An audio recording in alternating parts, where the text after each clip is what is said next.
नमस्कार दोस्तों, welcome to direction study point. मैं हूं सौरभ शुक्ला। दोस्तों, इस वीडियो में आपको बिहार एसएससी सीजीएल 3 के लिए जो है हम सामान्य ज्ञान का एक विशेष वीडियो लेकर आए। इसमें आपको बिहार में क्रांतिकारी राष्ट्रवाद से बनने वाले लगभग 45 प्रश्न हम इस वीडियो में देखने वाले हैं। दोस्तों, हम आपके लिए लगातार जो है प्रयास कर चुके हैं और हम लगातार आपको वीडियो भी दे रहे हैं। थोड़ा सा आप जो है वीडियो को ज़रूर शेयर करिए।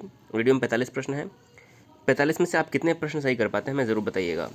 और वीडियो अगर आपको पसंद आता है तो आप जो है अपने दोस्तों के साथ शेयर करिए। चैनल में पहली बार आप सब्सक्राइब भी कर दीजिएगा। तो दोस्तों, आइए शुरू करते हैं आज का वीडियो। देखिए, हमारा पहला प्रश्न क्या है।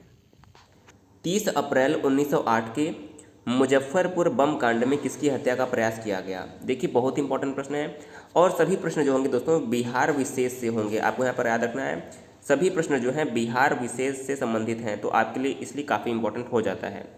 तो देखिए, 30 अप्रैल 1908 के मुजफ्फरपुर बम कांड में किसकी हत्या का प्रयास किया गया। तो इस प्रश्न का सही उत्तर हो जाएगा ऑप्शन नंबर ए, जज किंग्सफोर्ड। देखिए, जो जज किंग्सफोर्ड की हत्या का प्रयास किया गया था 1908 के मुजफ्फरपुर बम कांड में, तो ऑप्शन नंबर ए अगर आपने चुना है तो आपका जवाब सही हो जाएगा। देखिए, आप 45 प्रश्न को हल करिएगा और कितने प्रश्न आप सही कर पाते हैं हमें कमेंट करके ज़रूर बताइएगा। दूसरा प्रश्न देखिए क्या है, मुजफ्फरपुर बम कांड 1908 को किसने अंजाम दिया था। काफ़ी इंपॉर्टेंट प्रश्न है। तो जो मुजफ्फरपुर बम कांड 1908 में हुआ था, इसे किसने अंजाम दिया था। सही उत्तर हो जाएगा option number C, Khudiram Bose एवं प्रफुल्ल चाकी ने। देखिए, खुदीराम बोस और प्रफुल्ल चाकी ने 1908 का मुजफ्फरपुर बम कांड को जो है अंजाम दिया था। तो अगर आपने सी चुना है तो आपका जवाब बिल्कुल करेक्ट हो जाएगा। देखिए दोस्तों, आपको करना क्या है, वीडियो को अधिक से अधिक शेयर करना है। अगर आप चैनल में पहली बार आए तो चैनल को जरूर सब्सक्राइब कर दीजिएगा और वीडियो पसंद आता है तो एक लाइक जरूर कर दीजिएगा। तीसरा प्रश्न क्या है, मुजफ्फरपुर बम कांड 1908 का दोषी ठहराकर किसे फांसी दी गई। यानी कि जो 1908 का मुजफ्फरपुर बम कांड था, इसमें किसे फांसी दी गई। तो इंपॉर्टेंट प्रश्न है। देखिए, इसमें खुदीराम बोस और प्रफुल्ल चाकी का दोस्तों इसमें कार्य था, लेकिन फांसी दी गई थी खुदीराम बोस को। सही आंसर क्या हो जाएगा, खुदीराम बोस को जो है मुजफ्फरपुर बम कांड के लिए दोषी ठहराकर फांसी दी गई थी। तो अगर आपने बी चुना है तो आपका जवाब बिल्कुल सही हो जाएगा। अगला प्रश्न है, मुजफ्फरपुर बम कांड के एक अन्य दोषी प्रफुल्ल चाकी से संबंधित कौन सा कथन सत्य है। यानी कि आपको पहचानना है कि जो प्रफुल्ल चाकी थे इनसे संबंधित कौन सा कथन सत्य है। देखिए, पहला क्या है, उन्हें फांसी दे दी गई, बिल्कुल गलत है, उन्हें फांसी नहीं दी गई थी। उसे आजीवन कारावास की सज़ा दी गई, ये भी बिल्कुल गलत है, उन्हें आजीवन कारावास की सज़ा नहीं दी गई थी। तीसरा ऑप्शन है, उसने गिरफ्तार होने की अपेक्षा मृत्यु को अपनाना श्रेयस्कर समझा और गोली मारकर आत्महत्या कर ली, बिल्कुल सही है। देखिए, प्रफुल्ल चाकी ने जो है गिरफ्तार होने से अच्छा स्वयं को जो है आत्महत्या करना और स्वयं को गोली मारना जो है उन्होंने उचित समझा और उन्होंने जो है आत्महत्या करके गोली मार ली। तो ऑप्शन नंबर जो सी अगर आप चुन रहे हैं तो आपका जवाब करेक्ट हो जाएगा। पांचवा प्रश्न है, बिहार के क्रांतिकारी नेता खुदीराम बोस को फांसी कब दी गई। देखिए, बिहार के जो क्रांतिकारी नेता थे खुदीराम बोस, इन्हें फांसी कब दी गई। तो सही उत्तर हो जाएगा 11 अगस्त 1908 को। देखिए, जो मुजफ्फरपुर कांड था, मुजफ्फरपुर बम कांड के आरोप में खुदीराम बोस को 11 अगस्त 1908 को फांसी की सज़ा दी गई। 11 अगस्त 1908 को इन्हें फांसी की सज़ा दी गई, जो कि काफ़ी इंपॉर्टेंट है, आपके एग्जाम के लिए मोस्ट इंपॉर्टेंट हो जाएगा। अगला प्रश्न है, छठा प्रश्न, बिहार के क्रांतिकारी नेता खुदीराम बोस के वकील कौन थे। बिहार के क्रांतिकारी नेता खुदीराम बोस के वकील कौन थे। सही आंसर हो जाएगा option number D, Kalidas Basu. देखिए, जो खुदीराम बोस थे इनके वकील थे Kalidas Basu. Option number D इस प्रश्न का बिल्कुल सही जवाब हो जाएगा। देखिए, हमें 45 प्रश्न देखना है, इसलिए हम थोड़ा अच्छे से देखेंगे कि आपका एक भी प्रश्न यहाँ से छूटे ना। और देखिए, यहाँ से प्रश्न जो है एग्जाम में बार बार बनते हैं। सातवां प्रश्न है, पटना में अनुशीलन समिति की शाखा स्थापित किसने की। देखिए, जो अनुशीलन समिति थी एक क्रांतिकारी संस्था थी, इसकी स्थापना है जो है इसकी शाखा की स्थापना पटना में किसने की थी।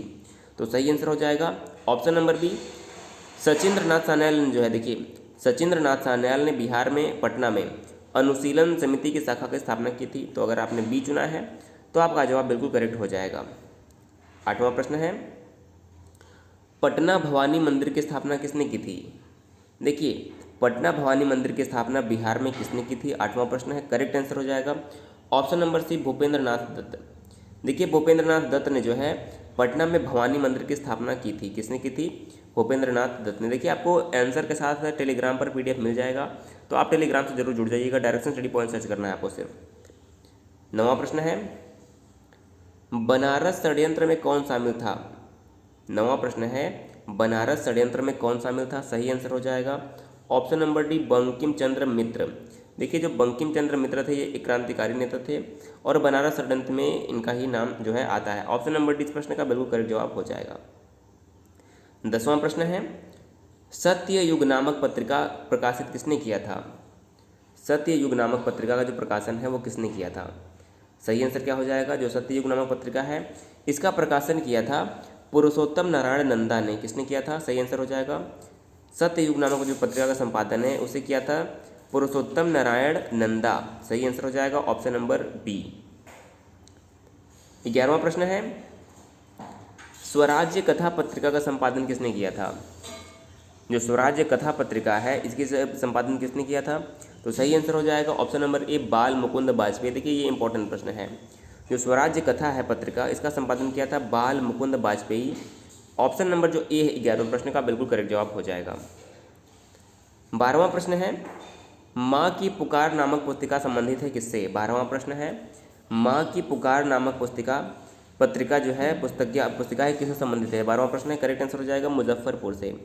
देखिए जो माँ की पुकार नामक पुस्तिका है इसका जो संपादन हुआ था वो मुजफ्फरपुर से हुआ था। ऑप्शन नंबर ए इस प्रश्न का बिल्कुल करेक्ट जवाब हो जाएगा। अगला प्रश्न है 13वां प्रश्न किस पत्रिका के भारतीय संपादक बाबू महेश्वरी को हटाकर सरकार ने उनके स्थान पर कनिंघम को जो है नियुक्त किया गया। तो देखिए काफ़ी इंपॉर्टेंट प्रश्न है। किस पत्रिका के भारतीय संपादक बाबू महेश्वरी को हटाकर सरकार ने उनके स्थान पर कनिंघम को जो है नियुक्त किया। 13वां प्रश्न है करेक्ट आंसर हो जाएगा ऑप्शन नंबर ए। देखिए जो बिहारी पत्रिका थी बिहारी पत्रिका के संपादक थे बाबू महेश्वरी और इन्हें हटाकर सरकार ने जो है कनिंघम को जो है नियुक्त किया था इनके पद पर। तो ऑप्शन नंबर जो हमारा ए है इस प्रश्न का बिल्कुल करेक्ट जवाब हो जाएगा। अगला प्रश्न है रेवती नाग संबंधित है किस स्थान से। देखिए जो रेवती नाग हैं ये एक क्रांतिकारी थी तो इनका संबंध कहाँ से है। 14वां प्रश्न करेक्ट आंसर हो जाएगा भागलपुर से। देखिए जो रेवती नाग थी इनका संबंध कहाँ से था भागलपुर से था। तो जिन लोगों ने भी ऑप्शन को डी को चुना है उनका जवाब जो है करेक्ट हो जाएगा। 15वां प्रश्न है रेवती नाग को किस संस्था ने भागलपुर में क्रांति प्रचार के लिए भेजा था। रेवती नाग को किस संस्था ने भागलपुर में क्रांति के प्रचार के लिए भेजा था। सही आंसर क्या हो जाएगा ऑप्शन नंबर सी ढाका अनुशीलन समिति। देखिए जो ढाका अनुशीलन समिति थे इसने रेवती नाग को भागलपुर में क्रांति के प्रचार के लिए भेजा था। तो ऑप्शन नंबर जो हमारा सी इस प्रश्न का बिल्कुल करेक्ट जवाब हो जाएगा।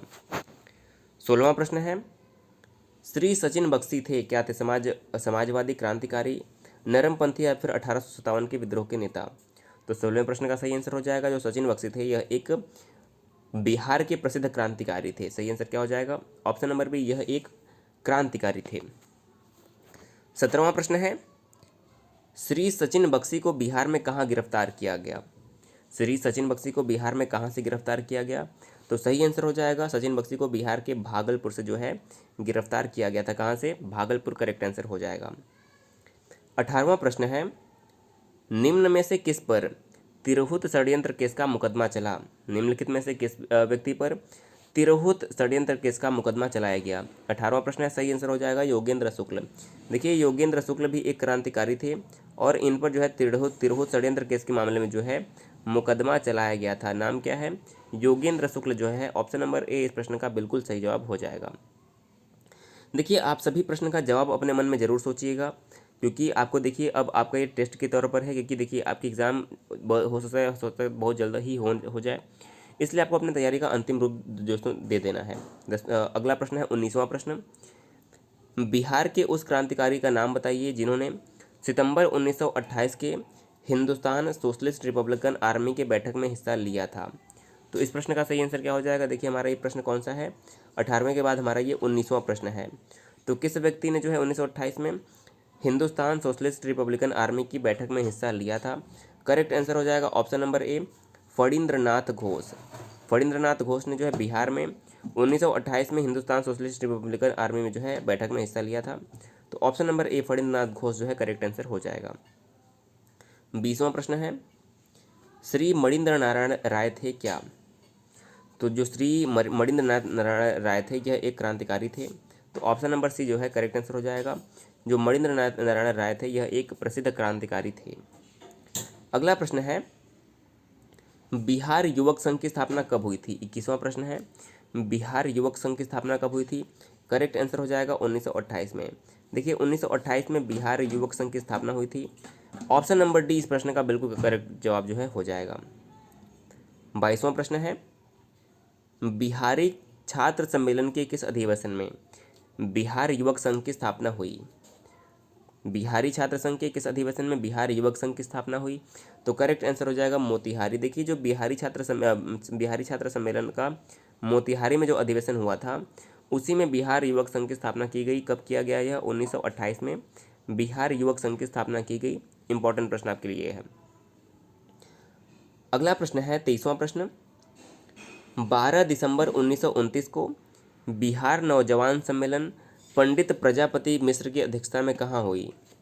तो 12 दिसंबर 1929 को बिहार नौजवान सम्मेलन जो है पंडित प्रजापति मिश्र की अध्यक्षता में कहाँ पर हुई। तो सही आंसर हो जाएगा ऑप्शन नंबर ए मुंगेर में। देखिए जो 1929 का बिहार नौजवान सम्मेलन था यह मुंगेर में हुआ था। कब 12 दिसंबर 1929 को। तो जिन लोगों ने भी ऑप्शन नंबर ए को चुना है उनका जवाब करेक्ट हो जाएगा। अगला प्रश्न है 24वां प्रश्न बिहार के किस क्रांतिकारी नेता ने 14 अप्रैल 1929 को प्रथम नौजवान दिवस मनाने का ऐलान किया। तो बिहार के किस क्रांतिकारी ने 14 अप्रैल 1929 को प्रथम नौजवान दिवस मनाने का ऐलान किया था। सही उत्तर हो जाएगा ऑप्शन नंबर सी प्रोफेसर ज्ञान साहा। देखिए प्रोफेसर ज्ञान साहा ने जो है 1929 में 14 अप्रैल को पहली बार नौजवान दिवस मनाने का ऐलान किया था। तो सही आंसर हो जाएगा प्रोफेसर ज्ञान साहा जो है इस प्रश्न का करेक्ट आंसर हो जाएगा ऑप्शन नंबर सी। अगला प्रश्न है 25वां प्रश्न पटना युवक संघ की स्थापना कब हुई थी। 25वां प्रश्न है पटना युवक संघ की स्थापना कब हुई थी। तो सही आंसर हो जाएगा ऑप्शन नंबर ए 1927 में। देखिए 1927 में जो है पटना युवक संघ की स्थापना हुई थी। तो ऑप्शन नंबर ए जिन लोगों ने चुना है उनका जवाब करेक्ट हो जाएगा। अगला प्रश्न है 26वां प्रश्न पटना युवक संघ की स्थापना किसने की थी। पटना युवक संघ की स्थापना किसने की थी। तो सही आंसर हो जाएगा option number C Manindra Narayan Rai ने। देखिए मणिंद्र नारायण राय ने जो है पटना युवक संघ की स्थापना की थी। तो ऑप्शन नंबर जो सी इस प्रश्न का करेक्ट जवाब हो जाएगा। 27वां प्रश्न है पटना युवक संघ के प्रथम अध्यक्ष कौन थे। पटना युवक संघ के प्रथम अध्यक्ष कौन थे। 27वां प्रश्न है करेक्ट आंसर हो जाएगा option number A Krishna Vallabh Sahay. देखिए जो कृष्ण वल्लभ सहाय थे यह पटना युवक संघ के प्रथम अध्यक्ष चुने गए थे। तो जिन लोगों ने भी ऑप्शन नंबर ए को चुना है उनका जवाब करेक्ट हो जाएगा। अगला प्रश्न है 28वां प्रश्न 1929 में युवक नामक मासिक पत्रिका किसने निकाली थी। तो देखिए 1929 में युवक नामक मासिक जो पत्रिका है कहाँ से निकाली गई आपको जवाब देना है। तो सही जवाब हो जाएगा कहाँ से निकाली गई पटना से निकाली गई थी। ऑप्शन नंबर जो ए है युवक नामक मासिक पत्रिका का जो प्रकाशन है वो पटना से किया गया था। ऑप्शन नंबर जो ए है इस प्रश्न का बिल्कुल सही जवाब हो जाएगा। अगला प्रश्न है 29वां प्रश्न तरुण भारत संघ संबंधित था किससे। देखिए 29वां प्रश्न जो है तरुण भारत मित्र कहाँ संबंधित था। तो सही आंसर हो जाएगा। देखिए जो तरुण भारत संघ था यह मुजफ्फरनगर से संबंधित था। तो सही आंसर क्या हो जाएगा ऑप्शन नंबर ए मुजफ्फरपुर। देखिए मुजफ्फरपुर संबंधित था मुजफ्फरनगर नहीं मुजफ्फरपुर से संबंधित था तरुण भारत संघ। अगला प्रश्न है 30वां प्रश्न जगत नारायण लाल किस राष्ट्रीय पत्रिका के संपादक थे। जगत नारायण लाल किस राष्ट्रीय पत्रिका के संपादक थे। तो 30वें प्रश्न का सही आंसर हो जाएगा ऑप्शन नंबर डी महावीर। देखिए जो जगत नारायण लाल थे यह महावीर राष्ट्रीय पत्रिका के संपादक थे। तो जिन लोगों ने भी ऑप्शन नंबर डी को चुना है उनका जवाब करेक्ट हो जाएगा। अगला प्रश्न है 31वां प्रश्न सरकारी गवाह बनने वाले बिहार के क्रांतिकारी कौन थे। सरकारी गवाह बनने वाले बिहार के क्रांतिकारी कौन थे। तो सही आंसर हो जाएगा ऑप्शन नंबर देखिए फणिन्द्रनाथ घोष और मनोहर बनर्जी। देखिए ये दोनों जो थे सरकारी गवाह बनने वाले बिहार के क्रांतिकारी थे। तो ऑप्शन नंबर सी जो है उपर्युक्त ए और बी दोनों करेक्ट हो जाएगा। फणिन्द्रनाथ घोष भी और मनोहर बनर्जी भी करेक्ट आंसर हो जाएगा ऑप्शन नंबर सी। अगला प्रश्न है 32वां प्रश्न बिहार में रामकृष्ण सोसाइटी की स्थापना किस क्रांतिकारी नेता ने की थी। बिहार में रामकृष्ण सोसाइटी की स्थापना किस क्रांतिकारी नेता ने की थी। तो 32वें प्रश्न का सही आंसर हो जाएगा ऑप्शन नंबर ए बाबाजी ठाकुर दास। देखिए बाबाजी ठाकुर दास ने जो है बिहार में रामकृष्ण सोसाइटी की जो है स्थापना की थी। तो ऑप्शन नंबर जो हमारा ए इस प्रश्न का करेक्ट जवाब हो जाएगा। 33वां प्रश्न है 1906-07 में पटना से दी मदरलैंड नामक समाचार पत्र का जो है प्रकाशन किसने किया था? तो 1906-7 में पटना से दी मदरलैंड नामक समाचार पत्र का प्रकाशन किसने किया था? तो सही आंसर हो जाएगा 33वें प्रश्न का ऑप्शन नंबर ए, बाबाजी ठाकुर दास ने जो है दी मदरलैंड पत्रिका का संपादन जो है 1906-7 में पटना से किया था। तो इस प्रश्न का ऑप्शन नंबर जो ए है करेक्ट आंसर हो जाएगा। 34वां प्रश्न है, निम्नलिखित में से कौन इतिहासकार बिहार में क्रांतिकारियों के सक्रिय समर्थक थे? निम्नलिखित में से जो कौन से ऐसे इतिहासकार हैं जो बिहार में क्रांतिकारियों के सक्रिय समर्थक थे? तो 34वें प्रश्न का सही आंसर हो जाएगा ऑप्शन नंबर बी, यदुनाथ सरकार। देखिए, यदुनाथ सरकार एक प्रसिद्ध इतिहासकार थे और यह बिहार में क्रांतिकारियों के सक्रिय समर्थक भी थे। ऑप्शन नंबर बी करेक्ट हो जाएगा। अगला प्रश्न है 35वां प्रश्न, अनुशीलन समिति क्या थी? देखिए, 35वां प्रश्न की अनुशीलन समिति क्या थी? तो सही आंसर हो जाएगा, अनुशीलन समिति जो थी वो एक क्रांतिकारी संगठन का नाम है। क्या था? यह एक क्रांतिकारी संगठन था। तो ऑप्शन नंबर जो सी इस प्रश्न का है बिल्कुल करेक्ट जवाब हो जाएगा। 36वां प्रश्न है, चंपारण जिला के मौलनिया डकैती केस के संबंध में सत्य है। देखिए, जो चंपारण जिले में मौलनिया डकैती केस हुआ था उसके संबंध में सत्य क्या है? तो देखिए, पहला ऑप्शन है 36वें प्रश्न का कि यह एक राजनीतिक डकैती थी, ये बिल्कुल सही है। इस केस के सिलसिले में योगेंद्र शुक्ल को 22 साल की सजा हुई। देखिए, ये भी बिल्कुल सही है। और इस कांड में शामिल होने वाले कई व्यक्ति लाहौर षड्यंत्र केस से संबंधित थे, ये भी बिल्कुल सही है। तो करेक्ट आंसर क्या हो जाएगा? ऑप्शन नंबर डी, उपर्युक्त सभी। देखिए, जो इस प्रश्न का उपर्युक्त जो सभी आंसर है करेक्ट हो जाएगा। अगला प्रश्न है 37वां प्रश्न, फणींद्रनाथ घोष की हत्या करने वाले क्रांतिकारी कौन थे? देखिए, 37वां प्रश्न जो है, फणींद्रनाथ घोष की हत्या करने वाले क्रांतिकारी कौन थे? तो सही आंसर हो जाएगा ऑप्शन नंबर ए, चंद्रमा सिंह और बैकुंठ शुक्ल। चंद्रमा सिंह और बैकुंठ शुक्ल ने जो है फणींद्रनाथ घोष की हत्या की थी। ऑप्शन नंबर जो हमारा ए इस प्रश्न का करेक्ट जवाब हो जाएगा। अगला प्रश्न है 38वां प्रश्न, फणींद्रनाथ घोष की हत्या के जुर्म में मृत्युदंड को की सजा जो है किसे दी गई? तो फणींद्रनाथ की हत्या के केस में जो है किसे मृत्युदंड की सजा दी गई? तो 38वें प्रश्न का सही जवाब हो जाएगा, बैकुंठ शुक्ल को जो है मृत्युदंड की सजा दी गई थी। ऑप्शन नंबर जो 20 प्रश्न का करेक्ट जवाब हो जाएगा। 39वां प्रश्न है, क्रांतिकारी party Hindustan socialist Republican army का काम बिहार में किसे सौंपा गया था? तो क्रांतिकारी party Hindustan socialist Republican army, जिसे HSRA भी कहते हैं, इसका काम बिहार में किसे सौंपा गया था? तो सही आंसर हो जाएगा फणींद्रनाथ घोष एवं भगत सिंह को। 39वें प्रश्न का सही आंसर क्या हो जाएगा? फणींद्रनाथ घोष एवं भगत सिंह को जो है यह सौंपा गया था। ऑप्शन नंबर जो बी इस प्रश्न का करेक्ट जवाब हो जाएगा, किसे? बी। 40वां प्रश्न है, बिहार में गया षड्यंत्र केस क्रांतिकारी घटना कब घटी? तो बिहार में गया षड्यंत्र केस जो क्रांतिकारी घटना थी यह जनवरी 1933 में घटी थी। कब घटी थी? जनवरी 1933 जो है ऑप्शन नंबर ए इस प्रश्न का करेक्ट जवाब हो जाएगा। 41वां प्रश्न है, गया षड्यंत्र केस 1933 से संबंधित नहीं थे, यानी कि जो गया षड्यंत्र केस 1933 में हुआ था इससे कौन संबंधित नहीं थे? तो सही आंसर हो जाएगा ऑप्शन नंबर डी, फणींद्रनाथ जो घोष थे यह इससे संबंधित नहीं थे, बल्कि सहदेव सिंह, उमानाथ शर्मा और ब्रजभूषण सहाय जो थे इससे संबंधित थे। अगला प्रश्न है 42वां प्रश्न, हाजीपुर स्टेशन मास्टर 1931 हत्याकांड के मामले में किसको फांसी की सजा दी गई थी? तो हाजीपुर स्टेशन मास्टर 1931 हत्याकांड के मामले में जिसे फांसी की सजा दी गई थी उनका नाम हो जाएगा रामदेनी सिंह। सही आंसर क्या हो जाएगा? Option number C, Ramdeni Singh. अगला प्रश्न है 43वां प्रश्न, बिहार की चर्चित महिलाएं कुसुम कुमारी देवी एवं सुश्री गौरीदास थी, क्या थी? सही आंसर हो जाएगा क्रांतिकारी थी। ऑप्शन नंबर देखिए बी हो जाएगा क्रांतिकारी, बी ऑप्शन क्रांतिकारी जो है सही जवाब हो जाएगा। अगला प्रश्न है 44वां प्रश्न, दशेर कथा जो क्रांतिकारी पुस्तक थी के लेखक कौन थे? तो दशेर कथा क्रांतिकारी पुस्तक के जो लेखक थे उनका नाम था सखा गणेश देवस्कर। सही आंसर क्या हो जाएगा? सखा गणेश देवस्कर। ऑप्शन नंबर जो डी इस प्रश्न का बिल्कुल करेक्ट जवाब हो जाएगा। और देखिए आज का हमारा अंतिम प्रश्न क्या है, चुनचुन पांडे क्या थे? तो सही आंसर हो जाएगा ऑप्शन नंबर डी, यह बिहार के क्रांतिकारी नेता थे। तो ऑप्शन नंबर डी करेक्ट हो जाएगा। देखिए दोस्तों, इस वीडियो में हमने 45 प्रश्न देखे जो कि बिहार के क्रांतिकारी आंदोलन से संबंधित थे। आपने 45 में से कितने प्रश्न सही किए हमें कमेंट करके जरूर बताइएगा। दोस्तों, अगर आपको वीडियो पसंद आया हो तो आपके जितने भी फेसबुक और व्हाट्सएप ग्रुप हों वीडियो को जरूर शेयर कर दीजिएगा। आपको इस वीडियो को PDF जो है टेलीग्राम से मिल जाएगी, वहाँ पर आप जो है PDF डाउनलोड कर सकते हैं। दोस्तों, वीडियो को जरूर शेयर कर दीजिएगा। चैनल पर पहली बार आए तो सब्सक्राइब कर दीजिएगा। वीडियो देखने के लिए बहुत बहुत धन्यवाद।